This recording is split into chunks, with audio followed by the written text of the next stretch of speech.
जिला मुख्यालय चंबा में पार्किंग की समस्या आज की समस्या नहीं है, बल्कि कई वर्षों से चंबा के स्थानीय लोगों के साथ साथ चंबा पहुंचने वाले लोग इस समस्या से दो चार होते आए हैं। लोगों का कहना है कि इस समस्या से जल्द अगर निजात नहीं मिलती है तो आने वाले दिनों में चंबा में ये समस्या विकराल रूप धारण कर सकती है। तो आइए, व्यापारी वर्ग से लेकर स्थानीय लोगों ने इस पर अपनी अलग अलग प्रतिक्रिया दी है और उस प्रतिक्रिया को सुनते हैं। नाम राजकुमार है सर। और सर, चंबा में जो पार्किंग की काफ़ी समय से समस्या चली हुई है, तो उसका अभी तक कोई निजात नहीं मिली है। तो पार्किंग का जो कार्य है वो काफ़ी धीमी गति से चला हुआ है। अब सर्दी का मौसम आ गया है तो पहाड़ों पर बर्फ़ गिर रही है, जिससे जो है हमारे टूरिस्ट जो है चंबा में आना शुरू हो गया।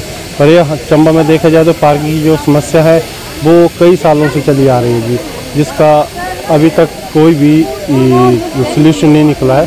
और एक पार्किंग का जो कार्य है वो चला हुआ है, पर जिस हिसाब से कार्य चला हुआ है इस हिसाब से लगता नहीं है कि कई सालों में वो कार्य पूरा होगा। लगता तो ऐसे है कि वो कार्य एक तरह से बंद ही हो गया है। अभी हम नगर पालिका परिषद के बाहर उनके प्रांगण में सड़क पर खड़े हैं और हम यही जानने के लिए आए थे कि पार्किंग की समस्या को लेकर यहाँ पर क्या किया जा सकता है। तो अधिकारियों से, नगर पालिका अधिकारियों से बात करनी चाहिए। तो पर हम इनके कार्यालय में पहुँचे तो यहाँ पे कार्यालय पे कोई भी बड़ा अधिकारी यहाँ पर मौजूद नहीं था।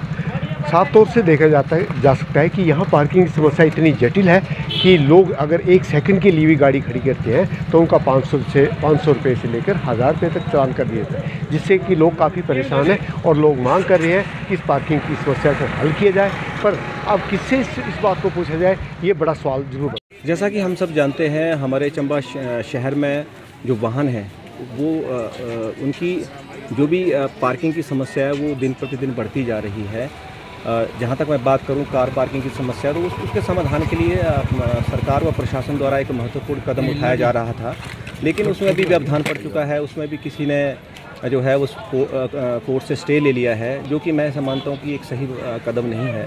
हम इस तरह की व्यवस्था को जो है वो सुचारू ढंग से चलने देना चाहिए।